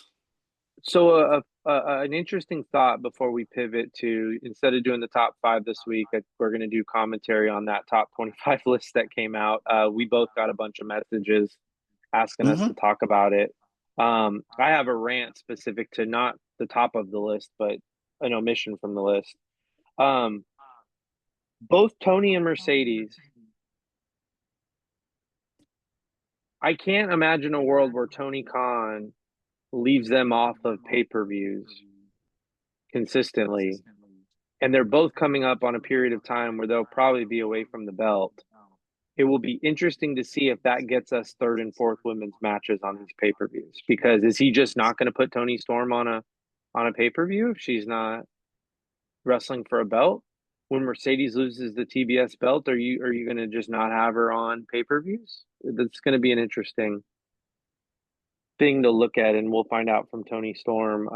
I presume she'll be on the next one to lose to Kris, but after that, it'll be Oh, interesting to see what happens. I hope so. I think Chris needs to get her reign as champion off strong. I think a A nice one on strong one, yeah. beating of Tony Storm. Yeah, thing. I thought the easy story was if they were going to go your path, which they did, which is Chris in the title, she beats Tekla or she beats Jamie. Then Tony has the, well, you didn't pin me. But now, technically, she doesn't have that excuse. She beat Tony. Right. So we'll see. So Um, go ahead. but no, so maybe Tony Khan doesn't want to have that. We'll see on Wednesday, right? Is he going to have her beat Tony again, or is it going to be like Tony and Mercedes, where he doesn't want a second? He just wants to save the match for later, and maybe he does want to move on to something else for now. Because Tony Storm's character, she's crazy enough that she could lose this belt and then forget about the belt. You know what I mean? Like they could have her promo off in some lost, direction, and she's not even talking about Kris. Um, all right. So speaking of lists, a very controversial list came out this past week from Bleacher Report. It was the top 25 WWE women of all time. And I honestly, when I first saw this list, I thought they were participating in the Becky Lynch storyline, which was Becky Lynch's I'm the greatest of all time, and I'm not the only one who says it. Sports Illustrated says it. Chicago Tribune says it. My husband says it. And it's like I say it every day. So when Bleacher Report came out with this report and I saw Becky was number one, I was like, oh, are they like feeding into the story? Because if I'm a media outlet and I'm being honest about this, like if like okay, we do our top five lists, but let's just say we had a bigger media platform from not a podcast standpoint, but from a print standpoint. I would say we should do the balance sheet top 25, but put Becky at number one because she'll mention us on TV. Yeah. So to me, I thought Bleacher Report was just like, hey, we're going to put Becky on top and we're going to let her, promote us, which is smart business. So they did top 25. Becky Lynch was number one. We'll talk about the top of the list here sec. But you specifically have a rant, as do I, which I just realized that I have about kind of the bottom of the list. So your rant, sir. So I'm not going to put too much stock into what Bleacher Report says is the, top 25 or whatever. And I'm not even necessarily arguing that they got the top wrong. I told you through text messages, the compilation of all the things that Becky has accomplished, it's hard to argue um, that she would be number one on a WWE only list. Now, I think if you open it up to the world, the list changes dramatically. Ric Flair is not number one on the WWE list, on anyone's WWE list, right? So you've got to take that context. WWE only, her accomplishments have stacked up in that way. We'll get to that. I saw people on Twitter arguing over Naomi fans rightfully being upset she wasn't on the list. And I saw actually it started with Becky fans, that part doesn't matter, saying, I don't know why people are complaining about Naomi, not being on the list. And the more I thought about it, it kind of just pissed me off. And I'm not doing this, if you add someone to the list, someone has to come off the bottom of the list. Get that. Only 25 people. And I think I've advocated for Natalya to get more screen time over the last year since she resigned. I've advocated for it a lot, actually. But I'm using Natalya because she's the closest contemporary to Trinity, to Naomi. Her time in the company best overlaps with Naomi's time in the company. Mhm. They both had to wrestle as divas, they were pre-horsewomen, and they're both still there now. Natty is in your top 25, and she was 16th on this list. That's great. But for fans to get mad at Naomi and Trinity fans for being upset, I can't help. We have this show to push back on misogyny.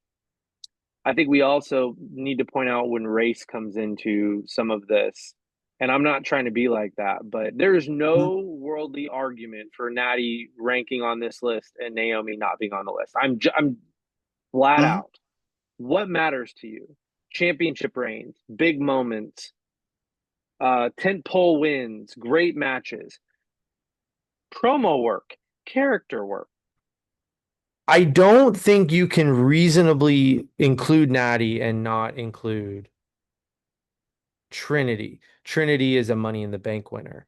She just had an all-time great SummerSlam match. She has a better tag career than Natty does. Her and Sasha Banks winning a WrestleMania match as a tag champion. Her winning the SmackDown title at WrestleMania. Um, I don't know what box you could check and say Natty has these things and Naomi doesn't. And again, I'm not advocating for kicking Natty off the list. I'm saying as contemporaries, if you stack the resumes, Trinity Naomi fans have every right in the world to be like, what the F when they look at this list. That is real. In a court of law, you argue one side and the other, Trinity side's getting paid because there are just like the reason why Becky's number one, you stack the facts up, the things she's won, the accomplishments she's had. It's like the LeBron case. If you think LeBron is number one, it's because you stack 20 some odd years of being great. If I were as a Sasha fan trying to say she was the best, I would be talking about peak years. I would be saying, they were both in there 2015, 2016, 2020. But the stacked argument over the period of time, it's Becky, and that same argument for Trinity is overwhelmingly that she should be on the list. Okay, so I don't think there's any way. Okay, first off, let's start here. WWE. Correct. WWE. So you cannot use outside WWE accomplishments, right? Okay, I'm not. I know. I don't. Okay, let me start here. Bull Nakano has to be off the list.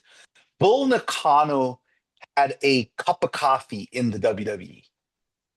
He had a couple of really good matches with Alundra Blaze. That is not. I think Bull Nakano, if I were to do an all-time women's wrestling list, she'd be way higher on my list. Way higher. She'd be, if I'm being honest, she'd probably be in my top 10, maybe 7. All-time women's wrestlers, Bull Nakano is as good as anybody. But if we're talking WWE, then let's talk WWE. Number 1, Bull Nakano, you got to get out of this list. You cannot be on this list. Okay, thank you. I don't want to go into the basketball comparison because I've always found the LeBron, I'm not going to use the term I use on Twitter, but the people who are LeBron fans, I've always found the argument just flawed because he has less MVPs, he has less titles, he has less finals MVPs.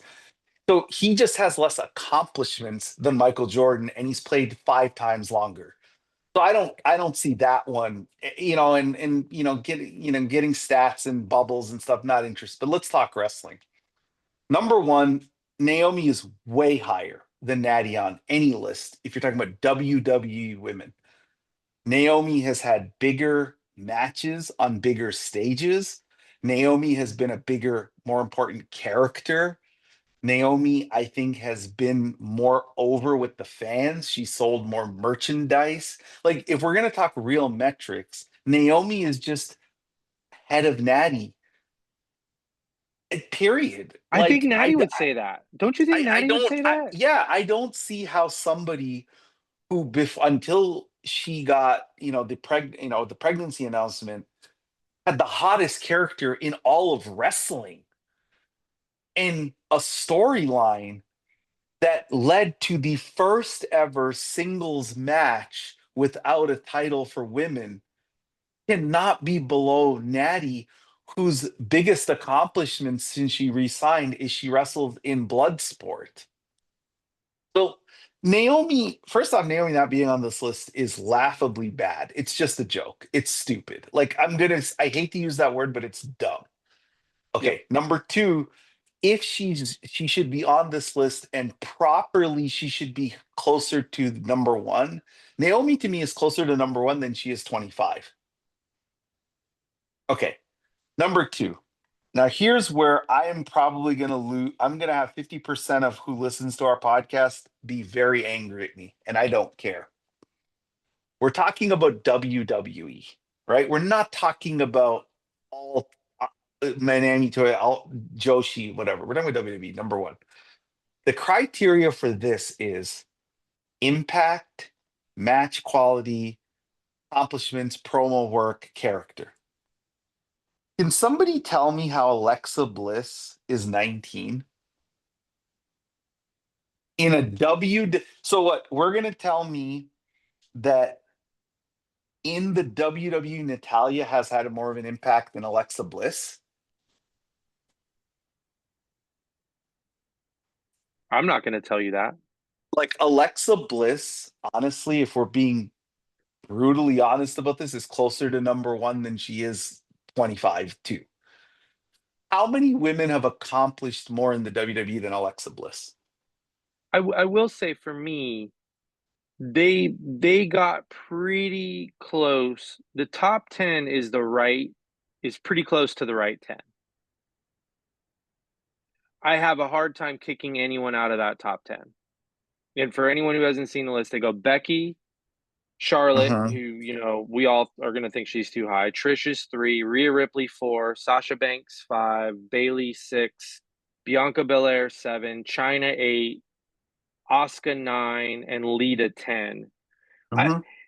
It is a stacked list. And I hear what Mhm. you're saying is that Alexa if you were giving everyone a numerical number, there'd be a point there from probably number 8 to number 15 where you could make whatever argument you want, and you might prefer an Alexa Bliss over a Oscar or Lita. You might. Um, Yeah. but 19 is certainly too low, and Ronda Rousey at 11 just pisses me off. I don't even know what that was about. Like, I don't know why Paige at she was. 12 is high. She's high. Iyo Sky Paige is 13. It's she's too low. Io's too low. Paige is way too high. Back to Alexa Bliss here. Okay. Again, a lot of the people who listen to this podcast are not going to like my commentary here. But how many has Charlotte Flair ever been as over as Alexa Bliss at her peak? No. Has Bayley on the main roster ever been as over as Alexa Bliss at her peak? No. So other than being Sasha popular Banks, though can't be the thing though. but it has to but then where's Sable on this list, right? Like, I get it. If you're going to If talk we're about going popularity, though, LA Knight finishes ahead of Gunther on an all-time list. yeah. But it's a combo. You have to take accomplishments. So Alexa Bliss has accomplished a lot too. It's not like she hasn't accomplished nothing, right? Yeah, I just think you have to don't. be a main event wrestler to be in the top 10. That's my opinion. Okay. Okay, so she's not. That's fair. That's fair. Bayley was a main event wrestler in NXT, right? Bayley was a main event wrestler in She had NXT. the best singles match on a WrestleMania where she should have been the main event with Iyo if the Right. women were treated fairly. Right, Alexa's right. never But been someone we would have said no, should I have main agree. evented. That's where Alexa loses, is in the match quality department. Right. Like, That's that's all I'm where saying. she shouldn't be in this conversation. But again, I'm probably going to ruffle a lot of feathers here. I don't know how much, like, to me personally, yes, Natty is a better mechanic than Alexa Bliss, but I would rather watch Alexa Bliss wrestle than Natty. I'm sorry. Like, Natty is librarian. Like, she's boring to me. And I know she's a great mechanic and she can work, but she's, it's like Athena to me. Like, I'd rather watch Alexa Bliss. Me personally, I would just rather watch Alexa Bliss. She's a more compelling television personality. The people you named, she absolutely finishes in front of. The point I make, the only I don't point I think she was could make top. making, I don't think she could make top 10 because I can't put her above Alita, because I think Lita was like we're talking about popularity. Lita was like at a time more popular. She was as popular as Stone Cold Steve Austin at his peak, right? right? Like, so I cannot kick her out of the top 10, but I will kick somebody out of the top 10 for Iyo, because I have no earthly idea how a woman who, since the day she got into WWE, has never really had a bad booked run, has won everything. Io's won money. She hasn't won the Royal Rumble yet, but she's won Money in the Bank. She's won, War Games. She's main evented NXT. She's main evented WWE pay-per-view. She should have main evented WrestleMania, but okay, she didn't. But she had the only woman's, I know we don't care about his ratings, but having the breakthrough 5-star women's match in North America has to count for something. I don't know how Iyo isn't in the top 10. Like, to me, Iyo is in I the don't top think 10. she had the break. You can't give her the breakthrough match for WWE. Didn't Mariah Tony happen first and get a 5? Yes, Mariah You and can't say Tony that. did. It's Yeah. the breakthrough for WWE, Yeah. which that's what this list is. Yeah. Yeah. Okay. So Iyo on this, let me look at who's this. Who would I take off the 10, since I'm being controversial here? Oh, people aren't gonna like my answer, but I know who I would take off of the top 10. I know who I would take off that top 10. And I gotta say it. I would take Bianca off and I would put Iyo. I would keep both of them in and take out. Bianca's main evented WrestleMania, so that's tough. Yes. Yeah. Well, but okay. Yeah, but so has Lawrence Taylor, right? Like, I mean, I Yeah, know dude, main but eventing come on. Okay, WrestleMania is. you're So Let me see. Let there me are only see. 2 women ever who have been trusted to close that show by themselves, a three-way, one-on-one, and Bianca's one of them. But here's the Hey, thing, though, right? hold on real quick. Becky Lynch is number 1 on this list. She has never been trusted to close a WWE show one-on-one that's a pay-per-view. Okay, let's talk about the top part of this list. Okay, we've kind of surmised that from 11 to 25, the list is a hot mess because I think it is. Like Terrible. I think from It 11 is. to 25, they have so much of it wrong, and it's like all over the place, and they have people who don't belong on the list. Fine, but the top 10, I'm gonna give the agreement to you, even though I feel like Io belongs in the top 10. Let's just leave it as is. This top 10 is solidified. They got the names right. Maybe the ranking they didn't get right. So the 10 I see is Lita, Asuka. I'm going in reverse order here. 10 Lita, 9 Asuka, 8 China, 7 Bianca, 6 Bailey, 5 Sasha, 4 Rhea. Sorry, that's the person. Okay, Trish, Charlotte, Becky. Okay, I I I'm okay if somebody tells me Becky doesn't belong number one, and I'll tell you why. Because we cannot pretend like 2015 to 2018 Becky Lynch didn't exist, where she was basically a jobber for 3 years. Like she was basically a jobber for 3 years. And she was in, line dancing and all this other stuff. Now, from 2018 to present, she's had a hell of a run. She really has. But from a match quality standpoint, I think Becky's best work was after she came back from having her baby.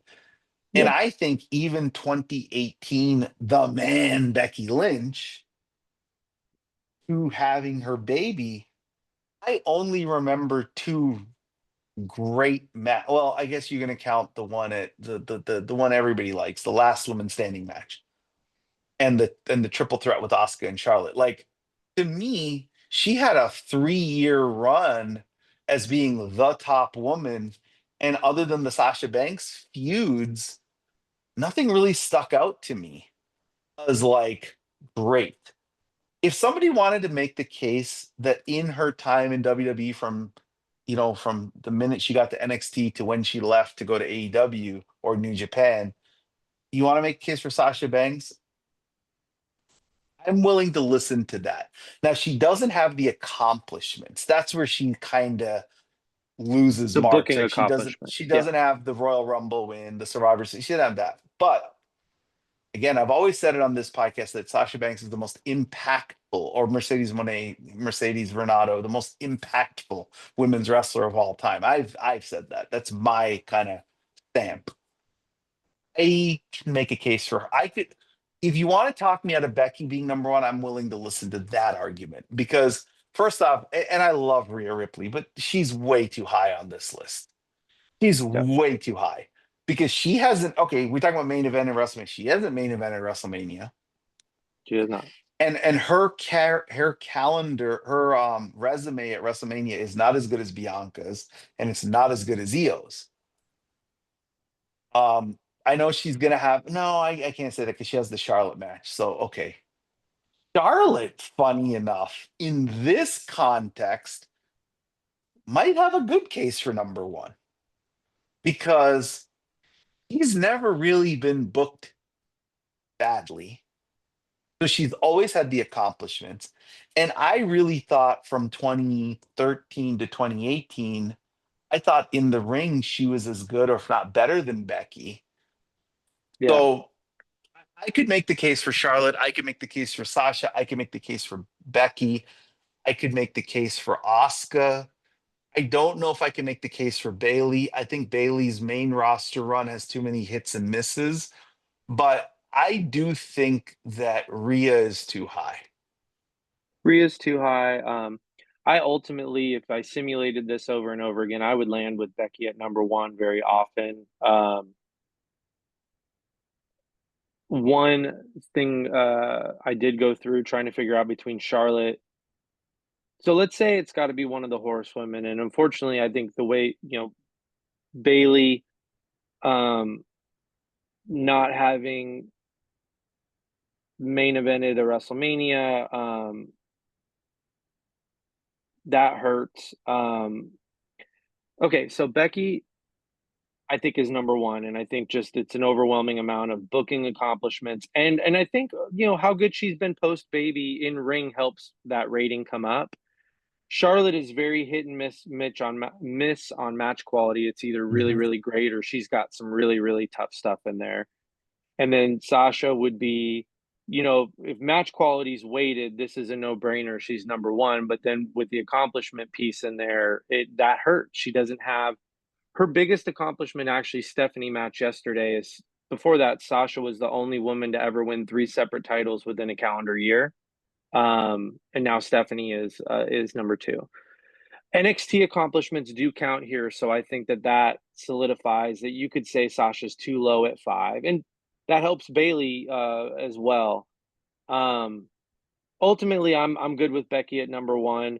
I do think the reason I brought the LeBron comparison, which I know you hate, to me, Sasha, it's like Michael Jordan from 1991 to 1998. If you look at 2015, and we got 2 years in the middle that we hate, we got 2 years in the middle where we were playing baseball and it wasn't good. But 1991 is 2015. Okay. 2015, she was the best. 2016 was the best. Of her and Becky, she was better than Becky in 2017. Now, Charlotte cleared them all in 2017, if we're being fair. 2018 ended up being with Becky, obviously. She was a mess at the beginning of 2018, but she obviously turned into the man by the end of it. 2019 is the flip side of that story. She dominated the first half of 2019 as the man. I still think you give the year to her, but Sasha caught up quite a bit with the blue hair in the back half. Mhm. Yeah. 2020, I would give the year to Sasha. Mhm. 2021, I certainly give the year to Sasha. And 2022, I give it back to Becky. So if you go 2015 to 2022, you've got the first three-peat for Jordan, and then you've got a second three-peat for Jordan. You go 2015, 16, 17, 20, back half of 2019, 2020, 2021. So Oh, yeah, let me um ask you a question. it's Let me not ask long you it's not long enough though. let me ask you a question. In the WWE, on accomplishments, who has more accomplishments? Dr. Banks or Iyo Sky?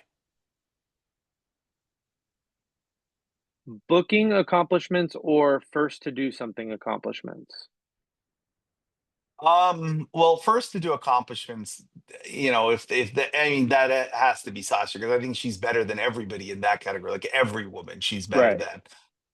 I'm talking like, yeah, booking. I guess I'm talking booking accomplishments, which is Io what does. the argument Well, is for Becky, right? Like in this context, like why Becky is I guess as you said, the no doubter number one is because Becky has done literally there is like Io has not main evented WrestleMania, so she gets a black X there. Sasha Banks has not won a Royal Rumble, a Money in the Bank, a War Games, a Survivor Series, like a tag or like one of those matches. So she gets but Becky's done everything. Becky's main event at WrestleMania. Becky's won Money in the Bank. Becky's won the Royal Rumble. Becky's won War Games. Becky's done everything. So she, in the accomplishment category, checks every box. And Becky went back to NXT and won the NXT title, which is what she was lacking that Io and Sasha had on her for a while.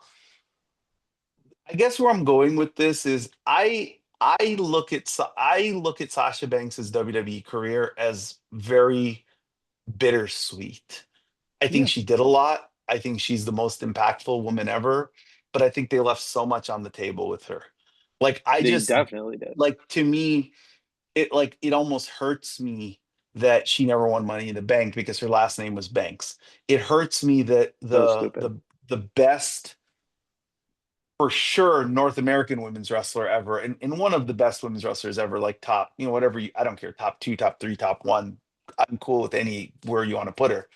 Didn't get to go entry number one Royal Rumble, win the Royal Rumble, like the Ric Flair Yeah, model, the Rhea Ripley thing. Those things that they missed with her, it really does stain her WWE resume to me. Like, and it's not fair because it's not her fault, right. but like she never got the stuff that Io got. She never got the stuff Asuka got. She never got the stuff Charlotte or Becky got. And I think it says a lot to her that she's number 5 on this list because we look at what they didn't do with her more than what they actually did with her, but they It still shows did a lot with her. it shows that there was an extreme amount of quality with everything she did, whether she was winning or losing. And I just kind of wrap up my thoughts on the list Yeah. in this way, and it kind of goes back to the Trinity thing. But I'm speaking to Sasha Banks Mercedes fans, the crew. I I'm not perfect. I don't always argue in good faith, but I try to always argue in good faith. And I'll just be honest, I looked at this list and I can't argue in good faith that Sasha in WWE only should be ahead of Becky. That's my feeling Mhm. because the accomplishment piece is missing. So it's not her. She's not number one in this particular the way the category's been lined up. Now, you want to say the greatest women's wrestler of all time, and you open up what she's done in NJPW and AEW, and she's number 5 here, and then you add those accomplishments in. I think, in good faith, I could say that she easily clears the field, in my opinion. But I don't think my opinion matters if I can't also look at the reverse side of it. And on the reverse side of it, she's not number one in WWE. And if she was, she probably wouldn't have left. If she wasn't missing the booking factor that was the probably earned by her. I'll never say owed to her, earned by her. She earned better booking and she never got it, or she didn't quite all the way get it. She might not have left. Aside from the rest, see, here's the thing. Other than the WrestleMania main event that she has, I really don't think they ever showed me that they loved her, right? Like the way Iyo Sky is booked is how I always wanted Mercedes to be booked in WWE. Like Yep. the way Iyo was booked from the minute she got to NXT to when she got to the main roster, I always felt like even if Iyo, like last night was the perfect example of what I wanted to see out of Sasha Banks booking in WWE, which is if she wins or loses, it doesn't matter because Michael Cole is going to say that's still the best wrestler in the world. And they did And that at WrestleMania main event the 1 year for her. yeah, the 1 year for her. But like those 2 years, and I know there are people who are very big crew supporters who think that she had some great 6-person matches with Ruby Riot and No, those matches to me were nothing. Like I did not care for her character at that time. I thought it was stale. I thought the whole thing was stale. And the only reason I watched wrestling at that point was for Becky Lynch. But like I just Becky Lynch, look, from 2018 to present day, they've pretty much picked a horse and they have rode it to the end, right? Which is Becky Lynch. They have Yep. picked her, they have pushed her, they have given her everything. And I think sometimes she has fallen short of what they've given her, and I think sometimes she has exceeded the bar. In good faith, if I was doing this list, Sasha Banks would be number 2. For this specific list, WWE women, I would put her at number 2. I would put her above Charlotte. I would put her above Rhea. I would put her above Trish. I would put her number 2. It would be Becky Lynch number 1, Sasha Banks number 2. And the reason I say that is because I cannot discount her firsts because her firsts are the reason Ronda Rousey came into WWE. Her firsts are the reason Iyo Sky came into WWE. Her firsts are the reason Asuka came into WWE. Like that match in Brooklyn, that summer of Sasha, as I call 2015, the feud with Charlotte, where they were going up against the NFL and holding their own with their own ratings, because of everything she did, the Hell in a Cell match. Like the fact that they trusted her to give her the Hell in a Cell match. the fact that they were afraid to put her on first in Boston versus Charlotte because they thought crowd would leave, so they put them on last, and they still made her lose. I cannot discount those things. And so for me, in closing, I would say Becky Lynch is 1A and maybe Sasha Banks is 1B. And that's how I would do the list. And I would say it would be like a combination of Asuka, Charlotte, um, you know, Trish, and then my 5 to 10 would have like a Bianca, an Io, a China, a Lita, an Asuka kind of thing. Because like to me, and Bailey, I just don't know how. um, I don't know how you can write the story of women's wrestling in WWE without Iyo Sky. And I think Io belongs in the top 10. So yeah, but I think Becky and Sasha are 1 and 2 for me. I just cannot put Sasha below anybody else other than Becky. I mean, I think yeah. that's a great spot to close on, and the only last thing I'll add is this list is just going to get harder over time. If you don't think Rhea's in Mhm. the top 10 now, she's certainly going to do more good stuff. Bianca's going to do more good stuff. Um, I do think we're going to have to make some tough omissions. I think you're right that Io deserves to be higher, and I don't know who to take out of the top 10, but her accomplishments are only going to continue to add up. So this list in 3 years is going to look different. And we're gonna have to, rate the Trishes and Litas and Chinas fairly of a different era with less opportunities to go do what Stephanie and Io got to do last night in that same way, but also what they brought to the table. So these lists are made to make us talk, and it certainly kind of dusted everyone up this week. So Yeah, it did. And I think the Naomi thing was ridiculous. Like honestly, ridiculous. I didn't even notice that she wasn't on the list, and somebody pointed it out to me, and I'm like, oh my God, like how did they miss her? Yep. Because I think she's actually the woman who's bridged the Divas era and this era the best. Like I think she's Yep. the bridge. Like She I is. don't know who else is there, right? Like it's not AJ because AJ was gone. It's not Paige. It's not the Bellas. It's her. Yep. And I think she deserves a lot of credit for that. And we cannot forget her being the locker. And I know people are like, "Oh, locker room leader." That does, it does matter. It does matter that she took Charlotte under her wing and Becky under her wing and Sasha Banks under her wing. Like, who has ever said a bad word about Naomi? Like, find me a wrestler who has said Naomi is this. Like, when Naomi won the title, I guarantee you that's like the one time when they had the Rhea Io match and they were booking it, and then they came in and said, "Guess what's going to happen at the end? Naomi's going to come and she's going to beat you."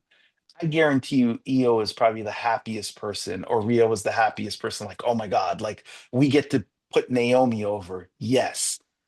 So, like, 100%. for me to not have her on a list, like it's just ridiculous. And I don't know why that is. I don't know if it's because they don't think her match quality is up to par, but then I would question the rest of the list too. So Yeah. yeah, like Naomi belongs. And the truth is these lists are set up to do what we did, discuss it. Um and I think it says a lot of, like I said, when I saw the list, the first thing I thought about is, wow, they still look at Sasha Banks as like top flight WWE woman of all time, even though she's been gone for 3 years. And a lot of people say her best matches, other than the Bailey match, are outside of WWE. But Yep. it tells you that the impact she had. So on that note, we'll be back next week. Interesting week ahead. We're going to get to see where the Kris Statlander direction is, the Stephanie Vaquer direction is, the Iyo Sky direction, the Mercedes, I guess, last opponent before she breaks Jade's streak. And also, we might have a new WWE Women's Champion by the time we record next week, as Tiffany Stratton, for the 97th time, is defending against Nia Jax and thinking Bianca, Jade Cargill. Jade Cargill. Yeah. Yep. So on that note, everybody enjoy your Sunday, and talk to you next week. Thanks, everyone.